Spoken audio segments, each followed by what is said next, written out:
2017년 10월 국회 국정감사. 우리은행의 채용 비리가 폭로됐습니다. 국정원 직원 자녀부터 금융감독, VIP 고객, 모 대학교 총장, 모 병원 원장, 기업 간부, 논할 곳이 다 명단으로 나와 있습니다. 제가 확인한 바로는 이분들 전원 최종 합격했습니다. 대한민국이 이래가지고 청년들한테 희망 가져라, 꿈 가져라, 아프니까 정신이다 이런 얘기 할 자격이 있습니까? 금융권이 발칵 뒤집혔습니다. 금융감독원의 현장 조사 결과 우리은행뿐만 아니라 국민은행, 신한은행, 하나은행에서도 채용 비리가 대거 적발됐습니다. 검찰이 수사에 착수했고 은행 임직원들이 줄줄이 기소됐습니다. 하나은행의 2015년 9월 신입사원 공개 채용. 13,000명이 지원해 450명이 합격했습니다. 그런데 이 가운데 64명이 점수 조작 등 특혜를 받았던 것으로 드러났습니다. 이 64명은 인사 담당자들이 비밀리에 관리하던 이른바 추천 리스트에 있는 응시자들이었습니다. 누가 추천했을까? 이름 옆에 쓰인 한문 장, 은행장입니다. 부행장도, 다른 임원들도 저마다 응시자들을 추천했습니다. 그냥 참고용이었다라고 하는데 만약에 은행장이 줬다든가 김정태 회장이 줬던 메모였다면 그게 추천이겠습니까? 지시죠. 일개 부장이 자기 목숨줄을 쥐고 있는 회장이 줬던 것들을 한 번 더 들여다보고 그리고 두 번 들여다볼 거 아닙니까? 당시 하나은행장은 함영주 현 하나금융 부회장이었습니다. 검찰 수사 결과 한 부회장은 모두 5명을 추천 리스트에 올렸습니다.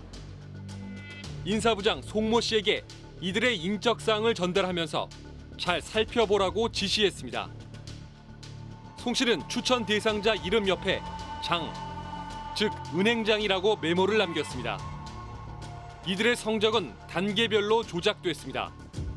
서류 전형에서 떨어지면 송 씨가 합격자 명단에 슬며시 끼워 넣었습니다. 면접에서 불합격되면 면접 점수를 조작해 합격시켰습니다. 함영주 당시 행장이 추천한 지원자가 면접에서 불합격자로 분류되자 61.92점이던 면접 점수를 곧바로 65.42점으로 바꿨습니다. 최종 임원 면접 결과도 바꿔치기했습니다. 3.2점이 합격선이었는데 2점과 2.3점을 받은 응시자 2명을 합격시켰습니다. 2014년에도 리스트가 작성됐습니다. 6명의 이름 옆에는 JT라고 적혀 있었습니다. JT, 김정태 하나금융그룹 회장의 이니셜입니다. 2016년에는 55명의 리스트가 작성됐습니다. 이들은 전원 서류 전형을 통과했고 필기를 통과한 6명은 최종 합격까지 했습니다. 하나은행은 출신 대학에 따라 노골적으로 차별도 했습니다. 성적대로 뽑은 최종 합격자 가운데 7명을 떨어뜨리고 다른 응시자 7명으로 채워 넣었습니다. 7명 중 6명은 이른바 스카이 대학 출신, 1명은 위스콘신대 출신이었습니다. 또 남녀 성비를 4대 1로 맞춰 합격선에 있던 여성 응시자들을 떨어뜨렸습니다. 함영주 당시 행장은 업무방해와 남녀 고용평등법 위반으로 기소됐습니다. 하나은행은 법정에서 점수 순서로만 합격자를 정하면 서울대, 연세대, 고려대 출신자들이 예년보다 부족해 대학별 균형을 고려했다고 밝혔습니다. 또 민간 기업은 채용에서 자유롭게 의사를 결정할 권리가 있다고 주장했습니다.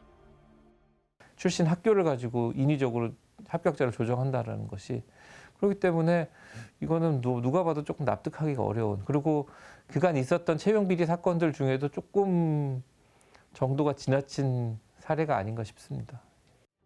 이런 일은 거의 매년 계속됐습니다. 그런데 재판 과정에서 인사부장인 송모 씨가 자기가 다 알아서 한 거라고 주장했습니다. 송 씨는 함영주 당시 은행장에게 추천 대상자가 적힌 메모를 받고 리스트를 만든 사실도 인정했지만 합격시키라는 지시를 받은 건 아니라고 주장했습니다. 점수 조작이나 결과 바꿔치기는 자기가 다 알아서 했다는 겁니다. 함영주 부회장도 재판에서 명단은 줬지만 합격시키라고 한 적이 없다고 주장했습니다. 일반적으로 이런 종류의 사건에서 실무자들이 자기 책임을 피하는 제일 전형적인 방식은 위에서 시켜서 했다입니다. 당연히 그러면 자기 책임이 덜어지겠죠. 근데 이제 이 사건은 그게 아니라 자기들이 알아서 했고 윗선에서는 몰랐다. 그러니까 오히려 자기들이 다 이제 이걸 책임지고 가겠다는 태도를 보이고 있는 거거든요. 그러니까 상식적이지는 않습니다. 지시도 없었는데 자기가 알아서 비리를 저질렀다는 두 명의 인사부장 송 씨와 강 씨. 두 명 모두 임원으로 승진했습니다. 징계는 받지 않았습니다. 삼전 행장 쪽에 협조할 경우에 처벌을 받더라도 그 이후에 취업이라든지 등등 여러 가지 문제에 있어서 나름 도움을 받을 수도 있다라는 그런 기대를 가지고 있는 게 아닌가. 그렇다면 당시 한 부회장에게 합격을 청탁한 사람들은 누구일까? 당시 수사했던 검찰은 청탁한 사람들이 정관계 인사들이라고 밝혔습니다. 아들이건 딸이건 특혜로 채용해주고 이런 일정한 공생관계. 나는 네 등을 긁어줄 테니까 너도 내가 승진하고 이럴 때 또는 내가 어려운 일 겪었을 때 날 도와줘. 이런 이상한 공생관계가 혹시 맺어지고 있는 것은 아니냐. 하지만 검찰은 청탁한 정관계 인사들이 누구인지 밝히지 않았습니다. 수사도 하지 않았습니다. 수사를 했는지 여부 이런 것들에 대해서 저희가 공보규정상 확인해드리기 어렵다라는 말씀을 좀 드릴 수 있을 것 같습니다. 일반론으로 봤을 때 저도 이런 수사를 하게 되면 단순한 청탁만으로는 제가 어려울 거고 거기에 이제 채용하는 과정에 있어서 조금 공모를 했다거나 부정에 관여했다거나 이게 입증이 돼야 될 겁니다. 아마. 채용 비리에 구체적으로 관여하지 않았으니 청탁만으로는 처벌할 수 없다는 뜻입니다. 일단은 수사를 하고 그다음에 그 청탁자의 청탁이 어느 정도로 실제 채용 비리에 영향을 미치는지를 밝혀서 그다음에 이제 이것이 과연 법리적으로 공범까지로 볼 수 있는지 아닌지를 판단해야 된다고 생각하는데 아예 수사 자체를 하지 않고 나서 처벌하기 어렵다 이런 이야기를 하는 거는 어떻게 보면은 청탁자 봐주기가 아닌가 그렇게 생각합니다. 은행 임직원들은 저렇게 재판을 받고 있는데 정작 채용을 청탁한 사람들은 검찰이 소환 조사도 안 했습니다. 네. 무슨 이런 수사가 다 있는지 모르겠어요. 맞아요. 상식적으로 이해가 안 갑니다. 네, 저도 그건 그런데 이 인사부장 말이죠. 윗부는 아무 잘못이 없다. 모든 건 다 내가 한 일이다. 야, 이거 영화에서 많이 보던 장면 아닙니까? 네, 인사부장들이 저렇게 진술해서 보호하려고 했던 사람은 바로 함영주, 당시 은행장입니다. 함영주 행장은 현재 하나금융지주 부회장인데 네. 자기 회장 1순위에 꼽히는 인물입니다. 그리고 은행장을 뜻하는 장이라는 글자 말고도 JT라는 메모가 나왔어요. 이 JT, 김정태 하나금융 회장이잖아요. 이 JT 김정태 회장 기소조차 안 된 것 같습니다. 네, 검찰이 불기소 처분했습니다. 하나금융 임원이 회장님이 추천한 게 아니라 내가 써놓은 거다. 이렇게 주장했다는 겁니다. 야, 이 정도면 이 하나은행이라는 조직 좀 무서운데요. 직원들 얘기를 들어보면 하나금융그룹은 지주사 회장이 지배하는 조직입니다.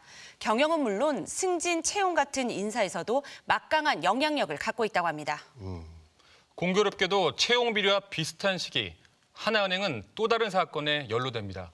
바로 박근혜 전 대통령 탄핵을 부른 국정농단 사건입니다. 아, 기억납니다. 그때도 인사청탁이었죠. 네, 최순실 씨가 자기 비자금을 관리해주던 하나은행 직원을 승진시키기 위해 청와대를 동원해 인사청탁을 한 사건입니다.